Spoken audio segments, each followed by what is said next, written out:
நான் முட்டா ஊதியா எனக்கு ரத்தம் வந்தா உனக்கு இன்னா தக்காளி சட்னியா என்னோட ரைம் ஸ்கீம் பார்த்து இன்னா கிண்டல் பண்றியா என்னடா சுண்டல் தரியா ஏய் ஆட்டு தொட்டில ரோட்டு முக்கல்ல ஒளிஞ்சு நிக்கிற ஒயிட் காய் ஜோப்ல வச்சிருந்த டைம் லிமிட் உள்ள காசு அடிச்சது நைஸ் ட்ரை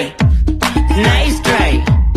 நைஸ் ட்ரை மக்கா மிஷி பிரச்சனைய லெஃப்ட் ஹேண்ட்ல ஹேண்டில் பண்ற மைக்கேல் அசி நோ மோர் டூமர் டாக்ஸி அண்ணா சார் ரொம்ப பிஸி பஸ் காப்பி பால் மெயின் டி-ஷர்ட் போட்டா கூட அசி